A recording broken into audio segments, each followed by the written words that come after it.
Some mysteries never let go. They sink their claws deep into a community and refuse to release their grip. In the high desert of rural California, just off a stretch of Highway 247 where the Joshua trees reach like twisted arms toward the sky, one question haunted residents for 7 long years. What happened to Officer Natalie Hayes? On the afternoon of the 14th of September, 1991, this respected highway patrol officer vanished without a trace. Her final radio call came at 3:47 p.m. 7 years later, what searchers discovered would chill the blood of everyone involved. This isn't just another missing persons case. This is a story about secrets buried in small-town America, about the razor-thin line between civilization and wilderness, and about a discovery so unsettling it would haunt everyone who touched it.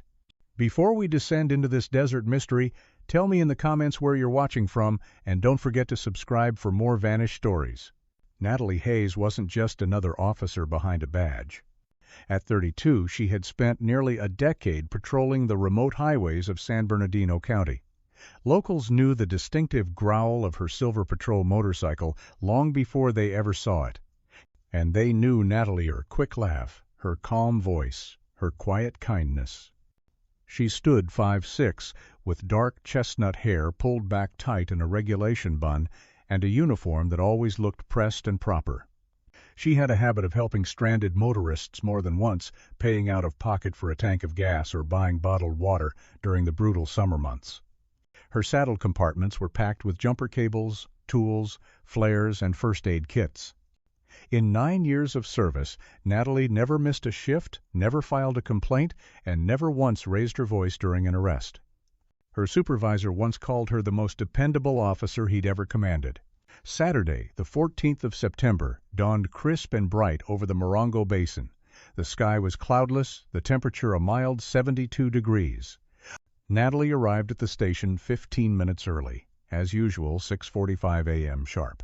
She performed her typical checks radio, tires, oil levels, lights, and reviewed the overnight incident reports. The desk sergeant remembered her leaning on the counter, chatting casually about her post-shift plans. She was heading to her parents' place in Ridgecrest. Dinner with her mom, maybe a movie. At 7:30 a.m., Natalie made her first radio contact. Weather clear, roads quiet. Normal weekend traffic moving along her assigned stretch of Highway 247 northeast of Yucca Valley. Her voice, recorded by dispatch, was steady, relaxed, professional. Highway 247 slices through the Mojave Desert like a seam. It winds through rocky foothills, past abandoned gas stations, derelict mining camps, and quiet towns, with 2 stoplight intersections. Natalie's patrol route covered nearly 70 miles of this high desert wilderness, just enough road for things to go wrong in ways no one expects. She knew every curve, every rattlesnake sunning on the shoulder, every mile marker like muscle memory. She always stopped at the Sunburst Diner for lunch and gassed up at Bob's Auto just before noon. She had her routines, her patterns. She was predictable until she wasn't. At exactly 3:47 p.m., Natalie's voice came through the radio one last time. "Code 7, she said, requesting a meal break. Location, mile marker 143, just west of an old, out-of-use turnout near an arroyo known as Copper Wash. That location put her roughly 30 miles north of Yucca Valley, right where the smooth pavement begins to buckle into dirt ridges and Joshua trees thin out into scattered rock. It was remote but not alarming. Dispatch acknowledged her break, logged the time. Natalie's voice in that final call was calm, maybe a little tired, but nothing out of the ordinary. Nothing that suggested fear or stress or even unease. She was due to check back in by 4:30. She never did. By 4:45 p.m., dispatcher Linda Reyes noticed Natalie hadn't resumed patrol. Standard procedure, she tried reaching out. Only static answered. At 5:15, Reyes tried again, her voice tinged with concern. Still nothing. The silence began to spread across channels, across miles. Other officers on patrol tuned in, waiting, listening. At 5:30 p.m., Sergeant Frank Delgado personally attempted to reach her by radio. When she didn't respond, he triggered protocol, a missing officer alert. By 6 p.m., search units had rolled out patrol cars, dirt bikes, even a local helicopter. Their lights tore across the twilight desert. None of them knew they were beginning a search that would stretch across counties, seasons, and eventually years. What began as silence on a warm September afternoon would turn into a haunting absence, a void, a question that refused to fade. Natalie Hayes had disappeared. And nothing, not her bike, not her badge, not even a scrap of uniform was ever found that night. Only the desert wind, rolling through Copper Wash, whispering the first notes of a mystery that would soon eclipse the entire community. It would become the most haunting sound San Bernardino County had ever known. 3 patrol units raced toward mile marker 143 as the sun slipped behind the jagged silhouette of the mountains. Sergeant Frank Delgado coordinated the response from his cruiser, dispatching officers to sweep both directions along Natalie Hayes' known route. They reached the spot near Copper Wash. The location from her final radio call, but found nothing. No skid marks on the road, no shattered glass, no signs of an accident, and no trace of Natalie's patrol motorcycle or her distinct silver and navy uniform. As darkness fell, the desert seemed to stretch even farther, more silent. Local volunteers began arriving with headlamps and lanterns. Ranchers abandoned evening chores. Mechanics closed shop early. Wives packed sandwiches and filled thermoses with coffee. Children were sent to stay with neighbors while adults organized into search teams. They combed ditches, checked beneath overpasses, explored abandoned trailers and arroyos. They called Natalie's name into the wind, and the desert gave nothing back. The high desert community that had embraced Natalie as one of their own rallied with urgency, but by midnight they'd found no clue, no footprint, not even a broken branch. Dawn on the 15th of September brought reinforcements from 3 surrounding counties. California Highway Patrol deployed 2 helicopters.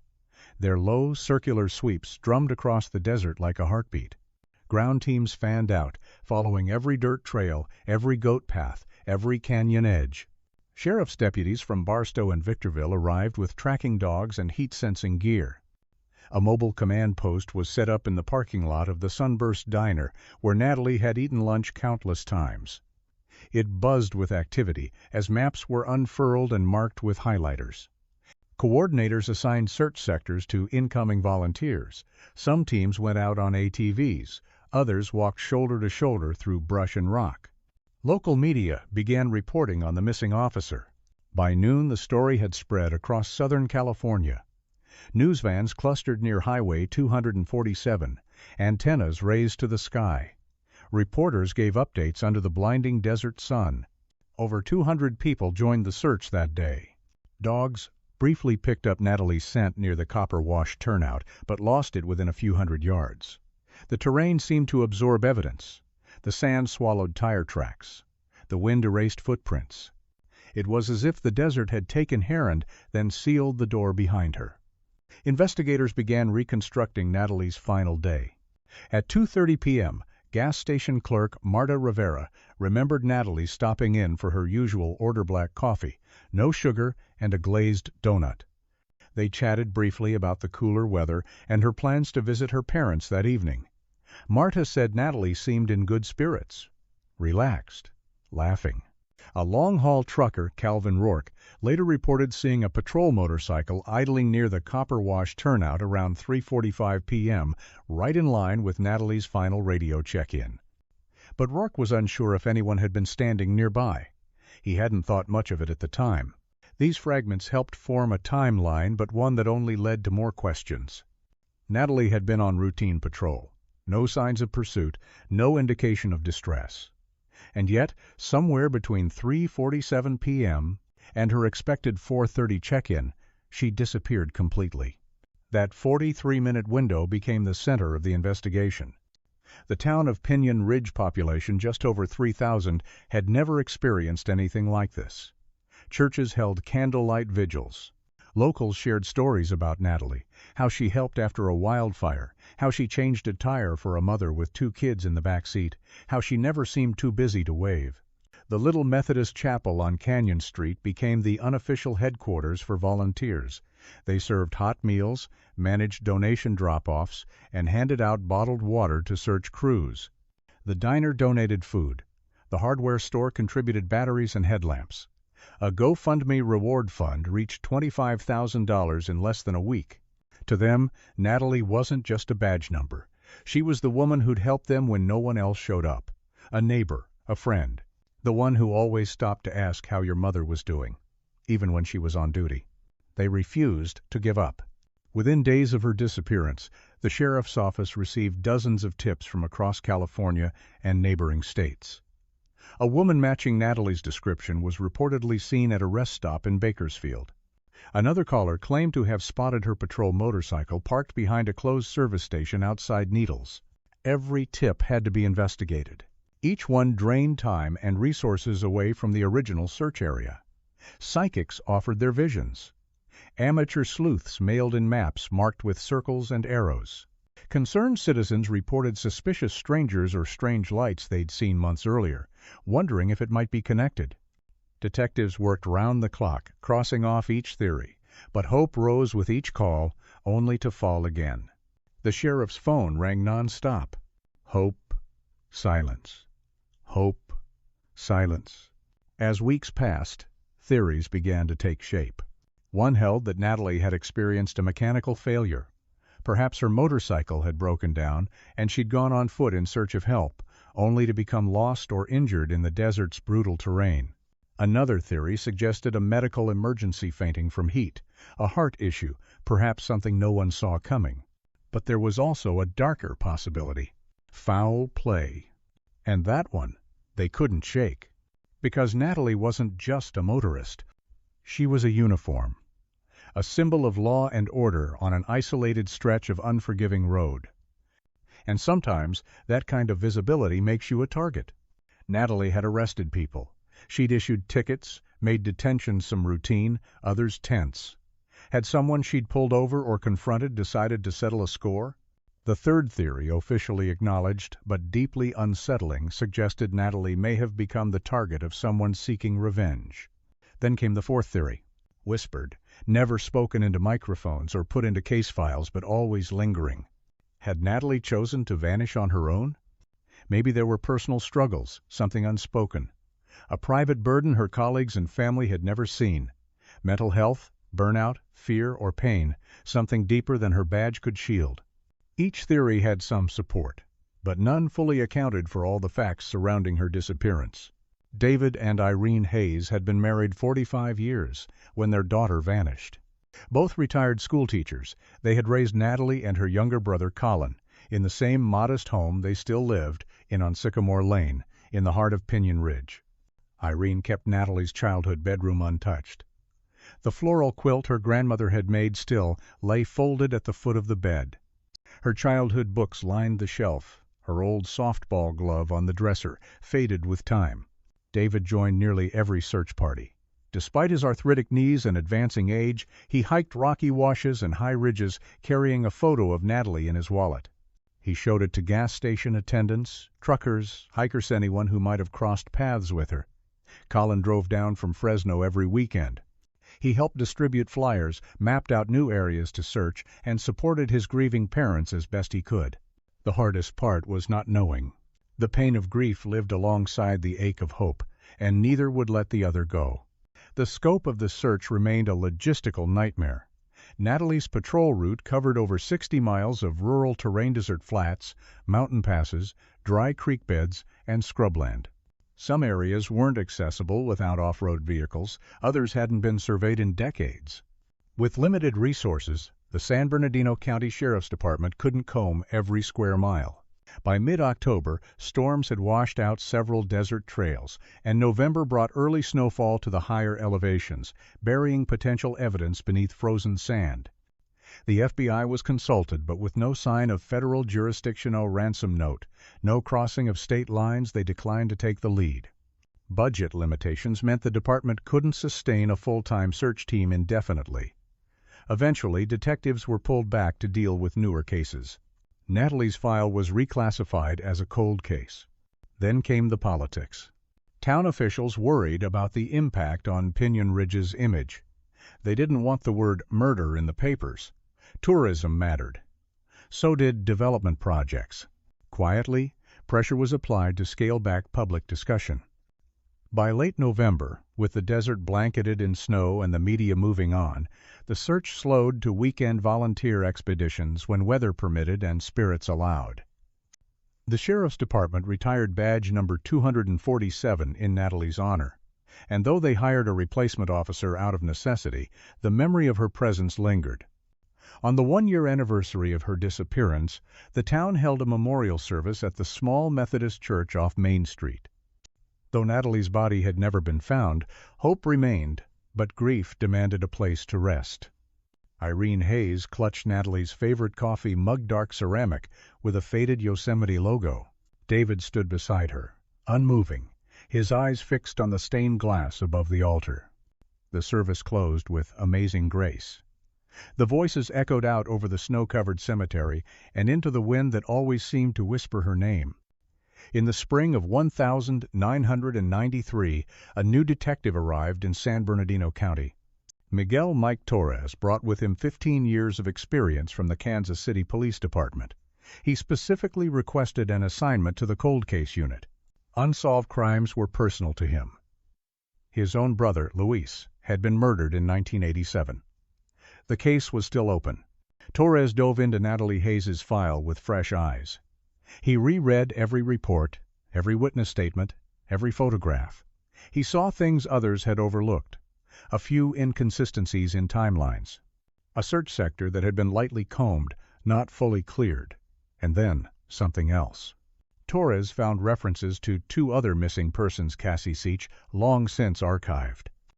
In 1989, a local rancher named Jacob Cole had vanished while driving alone on Highway 247.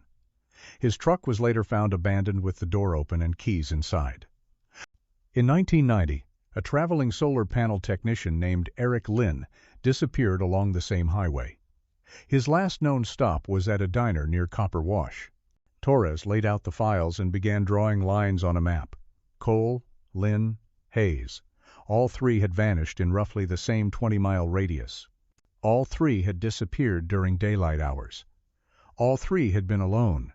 The points formed a rough triangle, with Copper Wash at its center. Torres began to wonder, was there a pattern here? A predator? A serial offender possibly using the isolation of the desert as cover? Natalie's law enforcement training hadn't saved her. If she was the third in a sequence, it meant her abductor was not opportunistic. He was practiced. Torres took his theory to the sheriff, but not everyone wanted to hear it. When he spoke to longtime residents, many grew quiet. Eyes averted. Conversations shifted. At the local diner, old men who once offered theories fell silent when Torres entered. It was more than reluctance. It was fear. Someone, Torres realized, had been hunting in the desert, and they were very good at hiding. The diner grew quiet whenever Detective Torres entered. Conversations resumed only after he left. When he asked direct questions about the missing persons, some locals offered vague warning stock of things best left alone and subtly suggested he focus on more recent crimes. Torres sensed something deeper at play. The community wasn't just silent, it was protective. Perhaps of someone, perhaps of something. The detective couldn't shake the feeling that knowledge about the disappearances was being concealed. Pressure from his superiors only added to the frustration. With limited resources, the department captain began questioning whether it made sense to devote so much time to cases that were 7 years old. But Torres couldn't let go.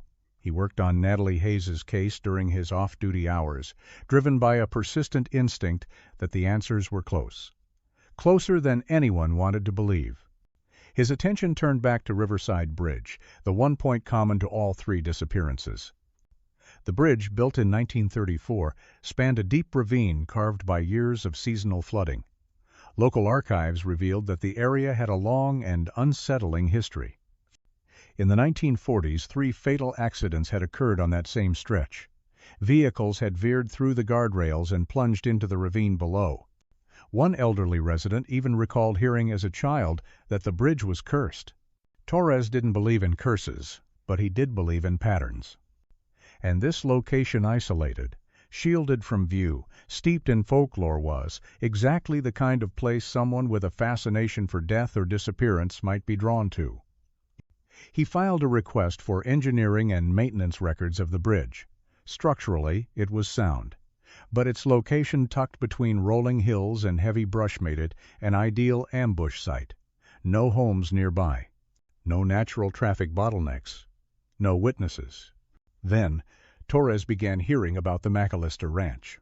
Located about 10 miles east of the bridge, it was locally known as the Old McAllister Place. The property had belonged to Elias McAllister, who died in 1987 and had remained abandoned ever since. Over 2,000 acres of scrubland with no active ownership and no caretaking. Teenagers occasionally snuck out there to drink or scare each other, but adults stayed away. Nothing good ever came out of that ranch, one older woman muttered. Stories trickled out. During McAllister's final years, people recalled odd lights in the distance, machinery running late into the night, and unfamiliar trucks coming and going, never stopping in town, never seen at the diner or post office. Most wrote it off as gossip. But the consistent mention of that landit began to pull at Torres. If someone had been targeting travelers, especially lone ones, they'd need a base of operations, somewhere hidden, remote, isolated. The ranch was perfect. On a cold morning in February 1994, Torres drove out to the property. The road was little more than a pair of tire ruts through the brush. The main house had burned down in 1988, leaving only a scorched stone foundation and a crumbling brick chimney. Several outbuildings remained, a barn with a sagging roof, a metal-sided workshop, and a cinder-block storage shed. He walked the grounds alone. Inside the shop he found rusted equipment, broken chains, and oil-stained rags. Raccoons had made nests in the loft. In the shed, dust and silence settled like years of unspoken truth. Nothing obvious stood out. No signs of struggle, no bones, no blood. But it was a feeling, a hunch, the kind Torres had learned to trust. Still, there was no way he could conduct a full forensic sweep, not without permission or funding. He submitted a formal request for ground-penetrating radar equipment to scan the property. It was denied. Budget constraints, again. Legal issues, too. Even though the property was abandoned, it still had an owner on record. Without a proper warrant, he couldn't search it officially. It felt like bureaucracy was designed to bury the case alongside the people who had vanished. His colleagues began questioning his obsession. Some teased, others distanced themselves. More than one suggested he take a break, maybe step back from the cold cases. But Torres couldn't walk away. He spent weekends driving dirt roads, talking to anyone who might remember. Retired mechanics, former deputies, gas station attendants. He followed up every rumor, every whisper, every flicker of something unspoken. His wife began to notice the change. He was distracted at dinner, short-tempered, distant. "You talk about Natalie Hayes more than you talk about your own family," she said one night. She wasn't wrong, but he couldn't stop. Not when the Mitchells were still waiting. Torres visited them regularly. He sat with Irene on the porch, listening to stories about Natalie's childhood. He brought Robert copies of maps, timelines, theories. Robert's health had declined. Heart problems, diabetes. He'd aged 10 years in 2. Irene kept Natalie's favorite tea in the cabinet. She still set an extra plate at the dinner table. The detective felt their trust heavy, unspoken, enormous. He promised them he wouldn't give up, even if it meant working alone, even if it cost him everything. For Torres, this wasn't just about a missing patrol officer anymore. It had become something else entirely. A vow. It wasn't just duty anymore. It was obligation, a mission, a personal vow that now defined Detective Torres's very sense of purpose as a law enforcement officer. In 1997, new GPS technology became available to law enforcement agencies, and with it came a fresh wave of possibility. Torres used the upgraded tools to generate detailed maps of previously searched areas and to flag specific locations that might have been overlooked due to topography or access restrictions. Computer modeling allowed him to analyze Ashley's patrol routes, timing, and the geographical layout of her final radio transmission. The software helped simulate possible paths she could have taken, suggesting 3 specific zones that hadn't been thoroughly searched either because of difficult terrain or private property limitations. Torres identified these sites as high-priority targets. He became convinced that Ashley's motorcycle silent hidden might still be lying in one of them. The new systematic approach gave Torres something he hadn't felt in years: hope. Not based on prayer or hunches, but grounded in science. He began planning a comprehensive ground sweep of all 3 locations, determined to either find something definitive or eliminate the strongest leads once and for all. That's when Kevin Walsh came into the picture. A geology student from the University of Missouri, Kevin had grown up just 2 towns over. He'd read about the Hayes case in a local paper and reached out, offering to help with terrain analysis and mapping. Torres, impressed by Kevin's eagerness and technical know-how, agreed. The young student had an intimate understanding of the region's drainage systems, erosion patterns, and seasonal flooding knowledge that could be crucial in understanding where physical evidence might have been buried, preserved, or swept away. Kevin pointed out something Torres hadn't fully considered: that spring flooding in the vicinity of Riverside Bridge could have carried debris, including a motorcycle miles downstream. In other words, if Ashley's bike had gone into the water or had been placed nearby, it might not be where they'd always assumed. Kevin's perspective sparked new momentum. Together, the detective and the student created a geological model that overlaid flood patterns with the projected search areas. Some places, they determined, would have been completely scoured by water over the years. Others, narrow ravines, silt pockets, abandoned creek beds, could have quietly kept their secrets. Torres scheduled a new volunteer search for May 1998, focused specifically on these downstream locations. The timing was perfect. The spring rains had passed, but the heavy summer heat hadn't yet arrived. The team that assembled was diverse: retired police officers, local outdoorsmen, university students, and of course Ashley's own family, still clinging to hope. Torres ran the search like a military operation. He divided the teams by zone, provided briefings, assigned radio frequencies, and made sure every item of interest was logged, photographed, and tagged. The mood was cautious, electric. After 7 long years, no one dared say it aloud, but everyone was thinking the same thing: maybe today was the day. At 2:15 p.m., a volunteer named Jim Caldwell spotted something metallic in a thicket at the base of a dried-out ravine, 2.3 miles downstream from Riverside Bridge. He called it in. Torres was there in minutes, heart pounding. He knelt beside the object, brushing away grass and caked mud. Chrome handlebars, a cracked headlamp, a license plate, weather-worn but legible. Ashley's patrol motorcycle. It was real. 7 years of questions, dead ends, and dashed hopes, and now here it was, lying half-submerged beneath prairie weeds and brittle sun-bleached twigs. The front wheel was partially buried, the rear tire twisted in dried sediment. Wildflowers had grown through the spokes. The motorcycle had clearly been here for years. But almost immediately, Torres knew something wasn't right. The bike didn't look wrecked, not really. Chrome that should have been shredded from impact remained oddly intact. The body showed dents and paint scrapes, but they weren't consistent with a crash. Instead, they looked more like damage from being moved, possibly dragged or transported. Ashley's helmet was found 15 feet away. Cracked butt not shattered. No debris. No skid marks. No signs of a collision at the top of the ravine. Torres stared at the scene, dread building. Someone had put the motorcycle here. It had been hidden, on purpose. This wasn't an accident. The bike was carefully extracted, loaded onto a flatbed, and transported under guard to the state crime lab. Forensics would take over. Maybe they could uncover what the Earth had kept secret for so long. And what they found made things even more chilling.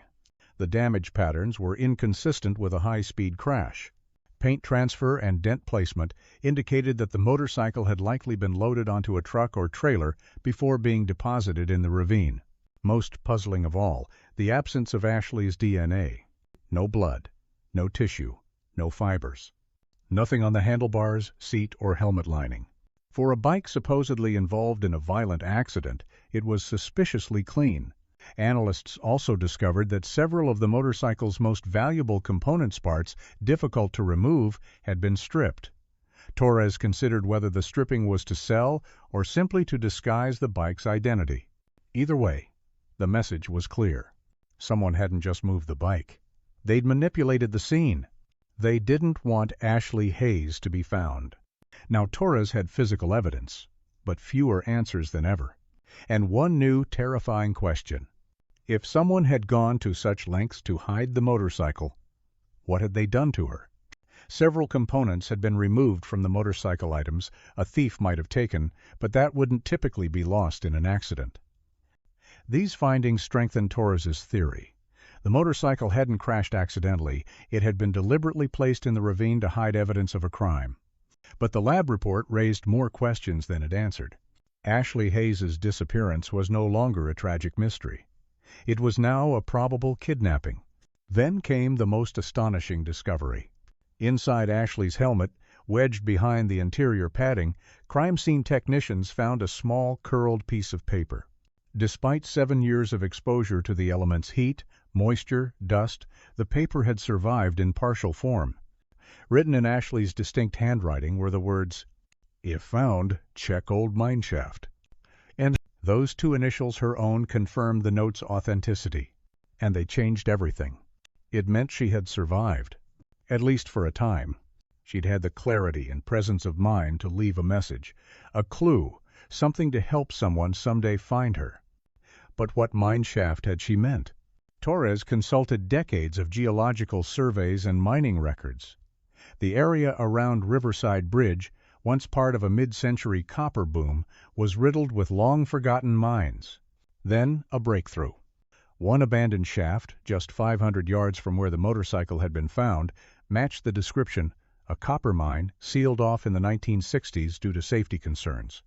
But time and weather had eroded the barricades. Torres, accompanied by a team of mine safety experts and emergency responders, approached the site with utmost caution. And what they found inside would upend every theory Torres had ever held. The mine showed signs of recent human habitation. Not recent as in weeks, but recent as in post-1960s. Camping equipment, rusted but recognizable. Water containers, some still sealed. Wrappers, cans, a discarded sleeping bag. And most shocking of all, Ashley's police radio, lying in the corner, long dead, but unmistakably hers. Someone had lived here. For days, maybe weeks. Had it been Ashley? Was this her shelter? Her prison? Investigators weren't sure, not at first. But soon the answer became unavoidable. The mine contained a makeshift living area, blankets laid carefully, canned goods stacked in neat rows, a plastic container used to collect water dripping from the rock walls, a flashlight, matches, medical supplies, a crushed first aid kit. Whoever had stayed here had done so with purpose, not panicked survival, but planned endurance. Torres looked closer. Blood on one of the gauze pads, a boot print half preserved in the dirt, and finally the confirmation. In a tin box, warped and rusted, they found a journal. The pages inside were water damaged but still legible. And the handwriting? Ashley's. The first entry dated the 14th of September, 1991. She had survived the crash. She'd crawled to the mine, injured and disoriented, looking for shelter. She'd rationed her food, used the supplies from her motorcycle, and treated her wounds as best she could. She'd tried the radio again and again, but the signal couldn't escape the rock. She climbed out of the mine a few times, hoping to find help, but each time she got weaker. The entries spanned nearly 3 weeks. They documented her mental and physical decline with painful clarity. At first her writing was sharp, focused, but gradually it became shakier, shorter, less coherent. And then came the final entry, the 7th of October, 1991. I hear voices. I see lights. Someone's coming. Finally going home. Then nothing. No signature. No follow-up. The journal ended. Torres held the page in his gloved hands, heart pounding. Was Ashley rescued that night? Or had she hallucinated her salvation in a final, cruel twist of hope? The team scoured the mine and surrounding grounds for her remains. Nothing. No bones, no clothing, no DNA evidence outside what was in the journal and medical supplies. Had she walked out of that mine? Or had someone else taken her body, or helped her without ever speaking up? Torres expanded the investigation. Interviews were conducted with every resident who'd been in the area in October 1991. Some claimed to remember seeing lights in the woods. One said he'd heard yelling near the ridge around that time, but had assumed it was kids messing around. No clear answers. Only fragments. The theory that emerged was this. Someone had found her. Alive or dead, Torres didn't know. But someone had been there. Someone had made a decision. To help or to hide. And that decision had kept the truth buried for 7 long years. Now, with the journal in hand, Torres knew they were closer than ever, and yet somehow still lost in the dark. Ashley Hayes had survived. She had written, fought, waited. But her final fate remained a mystery. The cave had given back her words, her struggle, her spirit, but not her body. Not yet. The search wasn't over. It was only changing shape. Had failed to report the incident to authorities. The absence of physical remains meant that Ashley Hayes's case remained officially unsolved, even though her handwritten journal had shed light on her survival efforts. Detective David Torres continued to follow leads and interview potential witnesses, hoping someone might hold the missing piece, someone who could explain what happened after Ashley's final journal entry. The discovery of the mine shaft had offered a fragile sliver of resolution, but it also raised more questions than it answered, leaving the investigation in a frustrating state of limbo. In December 1998, an unexpected witness came forward. Bill Morrison, an elderly rancher living roughly 5 miles southeast of the abandoned mine, contacted the sheriff's department. His voice shook, not with age, but with the weight of long-buried memory. According to Morrison, sometime in early October 1991, just weeks after Ashley vanished, he had discovered an injured young woman wandering across his pasture. She was bruised, weak, and wearing what looked like the tattered remains of a law enforcement uniform. She didn't say much. Morrison said he loaded her into his truck and drove her to County General Hospital, nearly 60 miles away.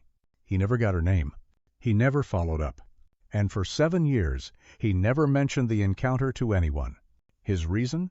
He assumed she had been rescued, that her story had ended. But when Morrison saw Ashley's photo on a recent news segment about the cold case, he swore she was the woman he had found. His account, if true, provided a possible explanation for how Ashley had exited the mine. But it also created a new mystery. Why was there no hospital record of her treatment? Torres, now deep into his 2nd year on the case, investigated County General's archives. What he found disturbed him. Medical files from the fall of 1991 were riddled with gaps. Several weeks of ER admissions were missing altogether, and the patient logs had clearly been edited. The hospital administrator claimed a system upgrade in 1995 had corrupted certain records.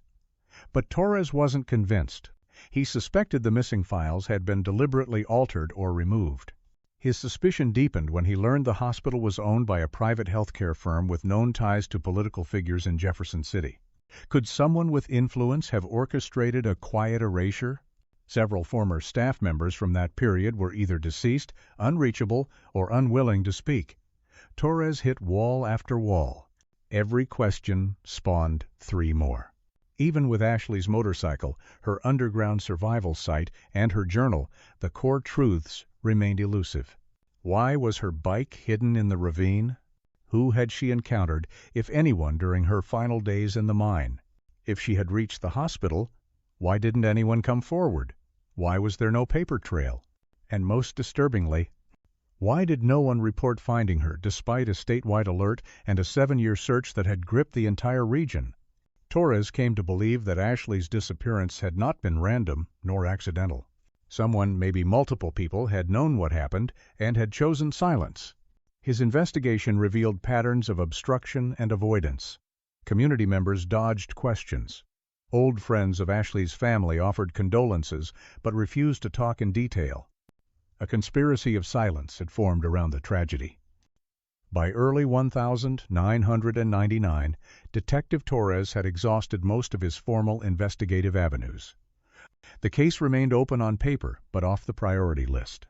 He had no more warrants, no more access, no fresh tips. Torres officially retired from the Benton County Sheriff's Department in 2000, but he never let the case go. He visited Margaret Hayes monthly, bringing her updates, no matter how small. Her husband, Robert, had passed away the year before, in 2001, never knowing what had happened to their daughter. Margaret remained in the same house, her daughter's childhood room preserved as it had been the day Ashley last visited. A pressed blue uniform hung behind the door. A dusty stuffed bear still sat on the neatly made bed. She never stopped hoping, and neither did Torres. The small town of Red Bluff, Missouri, carried the weight of the unsolved mystery like a stone in its chest. Some believed they knew the truth. Others simply prayed it would never come out.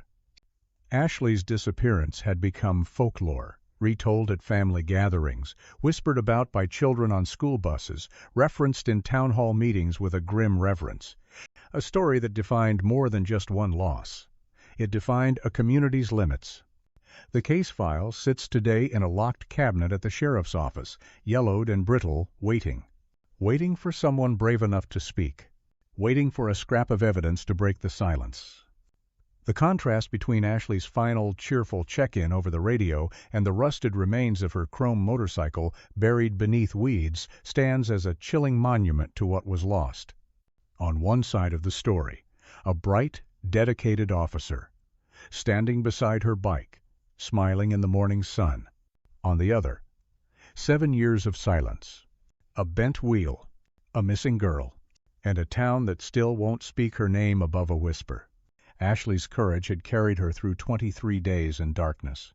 But whether she ever emerged from that darkness and what happened next may never be known. And in Red Bluff, some secrets are buried deeper than old mine shafts, and they stay buried, even when the truth tries to claw its way out.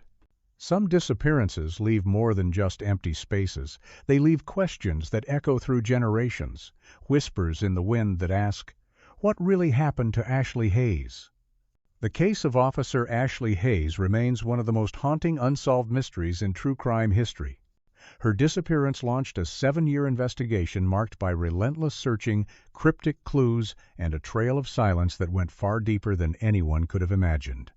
Ashley's story reminds us that some people vanish without a trace, leaving behind only questions and the unwavering efforts of those who refuse to forget.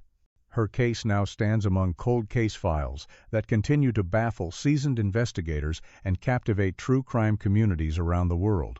What makes Ashley's vanishing particularly disturbing isn't just that a respected patrol officer disappeared, it's the systematic cover-up that seemed to follow. As we've seen in many real-life mysteries, the truth often lies buried beneath layers of secrets and silence.